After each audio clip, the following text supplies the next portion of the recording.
let's mix things up.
Something I absolutely love about waking up in the countryside is that I wake up to the sound of hundreds and hundreds of birds, literally to the point that when my husband and I do our daily wilderness walks, we try to count all the breeds of birds or the different bird sounds that we hear, the bird calls. So my father-in-law, he's really into ornithology, and my husband is a little bit familiar with it, and I personally just have an interest in birds. I think they're beautiful. I love spotting them. I love hearing them, and when I go to different countries, they have very different breeds or related breeds, or they're common birds. So our common birds aren't necessarily as beautiful in the city. In Los Angeles, for example, city birds are usually like pigeons and they're very gray, where here in the countryside they're so colorful and they have like a different kind of bib and their face is different, the colors and the masking is different, everything about them is beautiful.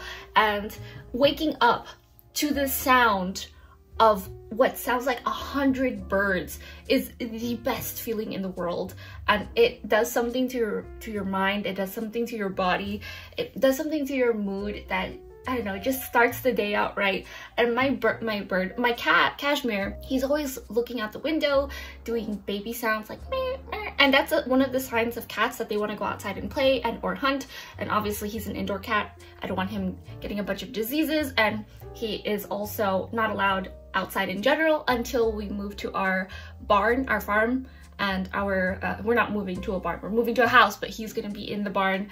And legally, cats cannot work. They naturally like to hunt anyway, so you just stick them in a barn and they eat all the mice, or they find all of them, hunt them down. I wonder what it will be like, because birds can fly away obviously, and it's rare that they catch birds, but I wonder what it will be like when we have our new farm and our land, so that he can roam around. And we also have the little tracker on him.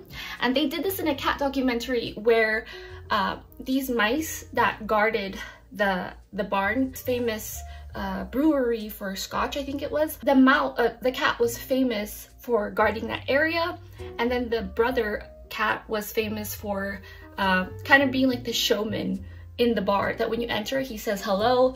And then the cat who's in the barn, the girl one, she would hunt and you'd see the map for miles, how many miles out she would go and then come back, because cats always know how to get home.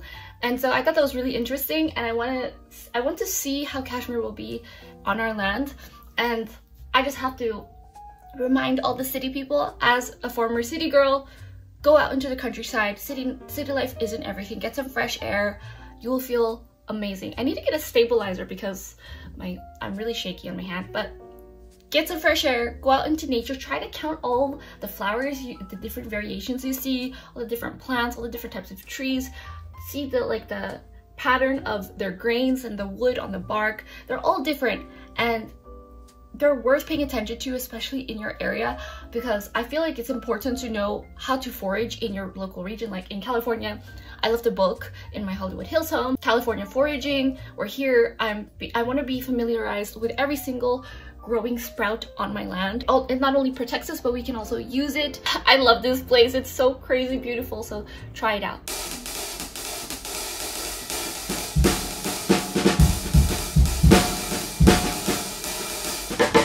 We're playing a game called Pooh Stick. Can you please explain the rules, Mr. Dixon? Yes, it's from Winnie the Pooh, and you each find a twig.